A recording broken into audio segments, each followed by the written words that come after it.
Children of all ages have marveled at stories involving human beings of gargantuan proportions. Who hasn't been delighted by the tale of Jack and the Beanstalk, which included a man of huge size, living in a castle, and who owned a goose which laid golden eggs? You must go away. This is the castle of the mean and cruel giant. You think I'm afraid of a mean and cruel giant? Aren't you? I don't even care how big he is. How big is he? Oh, he's about... Oh, sorry I asked. Well now, my pretty, what's going on in here? Not a thing, mean and cruel, master. It's been very quiet. Fee-fi-fo-fum! I don't smell any fee-fi-fo or fum. I do, and it's coming from over there.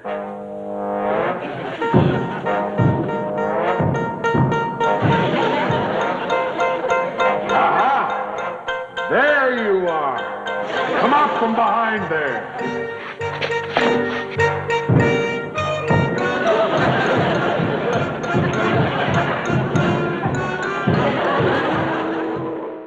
Few have escaped being entranced by the travels of Gulliver and his adventures with men 72 feet tall and whose steps were 30 feet across.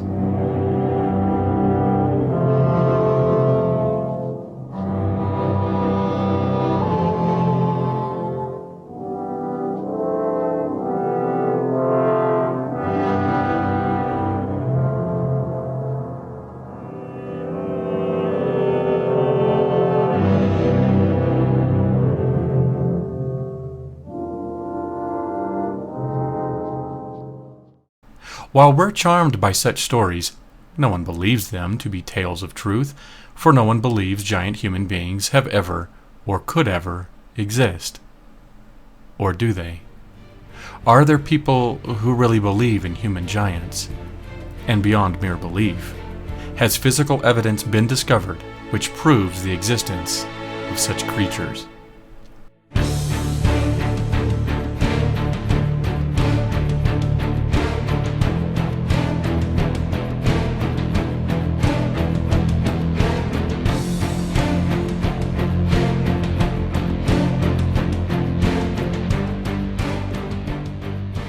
Many people who read the Bible literally, believing every claim it makes to be either a scientific, historical, or theological truth, also believe there once existed human giants.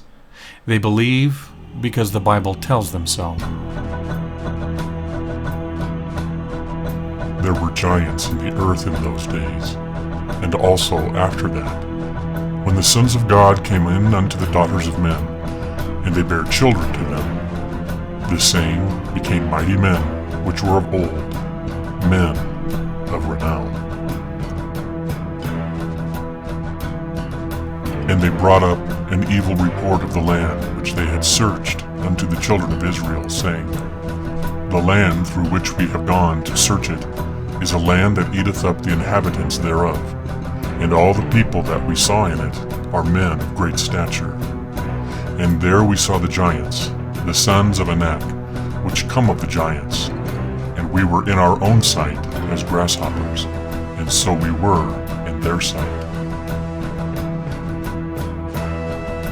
And the Lord said unto me, Distress not the Moabites, neither contend with them in battle, for I will not give thee of their land for a possession, because I have given Ar unto the children of Lot for a possession.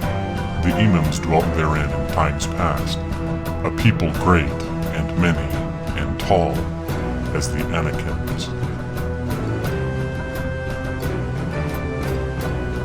And when thou comest nigh over against the children of Ammon, distress them not, nor meddle with them, for I will not give thee of the land of the children of Ammon any possession, because I have given it unto the children of Lot for a possession. That was also accounted a land of giants. Giants dwelt therein in old time. For only Og, king of Bashan, remained of the remnant of giants. Behold, his bedstead was a bedstead of iron. Is it not in Rabbath of the children of Ammon? 9 cubits was the length thereof, and 4 cubits the breadth of it, after the cubit of a man.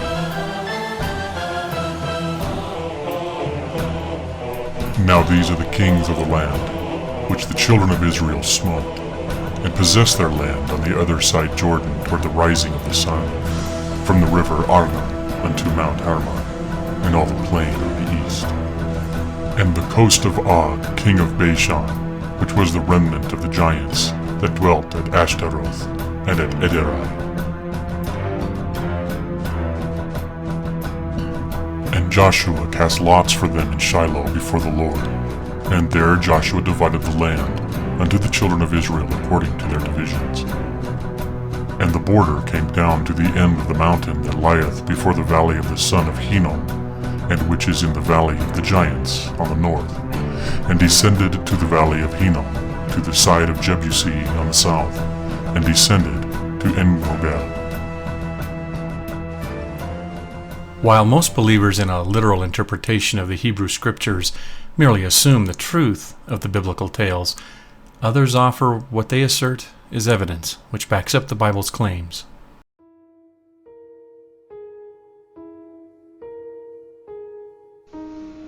Hello, Laverne here. Thank you for joining me in what is the 10th video in this series dealing with the writings of Enoch.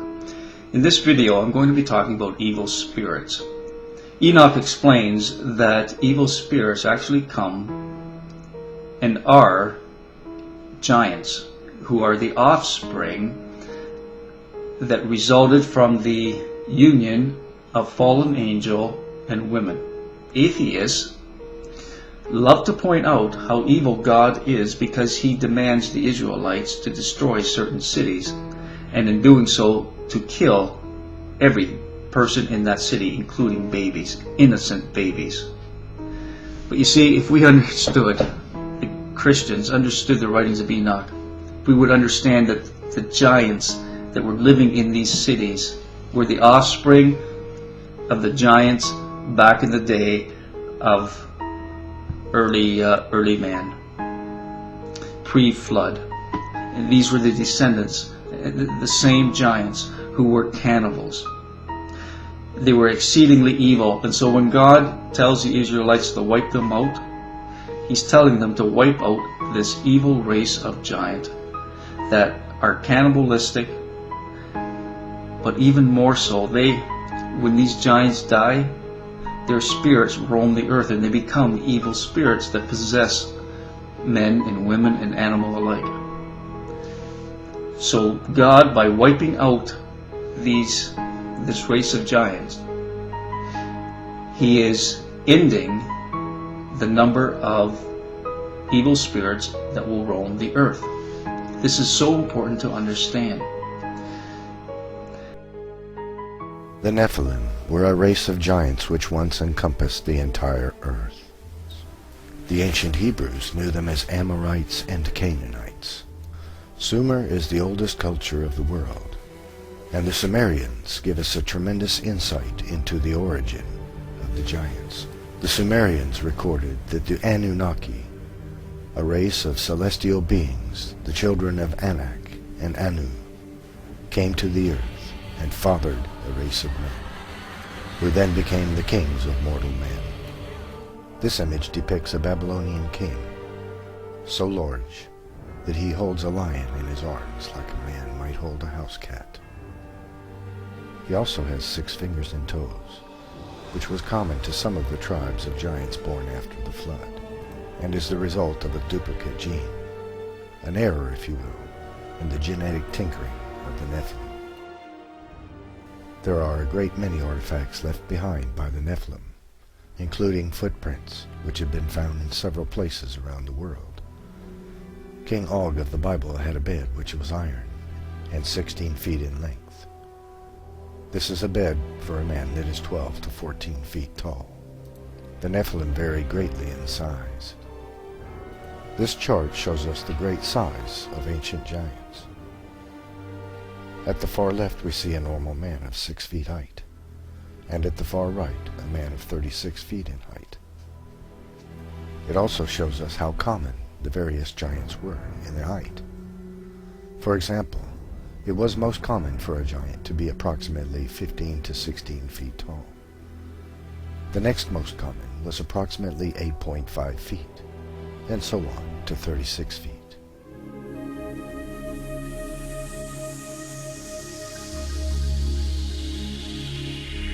The spiral-shaped Gilgal Rephaim is situated in the Golan Heights 50 miles from Damascus. Constructed from an estimated 40,000 tons of loose rocks, it is remarkably reminiscent of Stonehenge. Both have been dated at around 5,000 years old and have similar megalithic stones. And like Stonehenge, Gilgal is also said to be associated with giants. Only in this case, there's biblical text which seems to support the claim.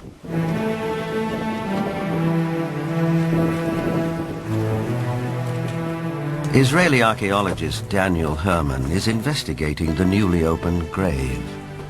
This is a tomb of someone, obviously a very powerful man. Look at the size of the stone slabs used. This must have taken an enormous amount of time and effort to construct. When the Israelites came here and wrote their Bible, it was already here. They saw it. So they have documented the identification of the site by saying that this region was ruled by Og, king of the Bashan. Og is described in the book of Deuteronomy as, and I quote, "For only Og, king of Bashan, remained of the remnant of the Rephaim." Rephaim is Hebrew word for giants. In Lebanon, 44 miles from Beirut, are the imposing ruins of Baalbek. There is mention of this place in the Old Testament's Book of Kings. Baalbek in particular is a very good example. That has the trilithon. Those are the largest stones in the world ever used for construction. They're so large we don't even know their actual weight. Now, those stones were somehow quarried, moved 5 miles, lifted 25, 30 feet in the air, and placed together so closely that you can't fit a razor blade or a piece of paper in between them. We have no idea how they did it. We don't have a crane in the world that can lift weights anywhere near what those things are. No one knows for sure, but according to Arab tradition, the earliest temples were built here after the Great Flood by a tribe of giants for the biblical king Nimrod. Is it possible that environmental conditions of past ages favored the development of giants? I'm of the opinion that under better atmospheric conditions, people were living not only longer, but they were taller, much taller. Giants and dinosaurs could not exist today as they did in the past because the atmospheric conditions simply will not permit it. Incredible. But are any of these claims true? Was there really an ancient race of giant human beings? Did they leave behind evidence of their existence?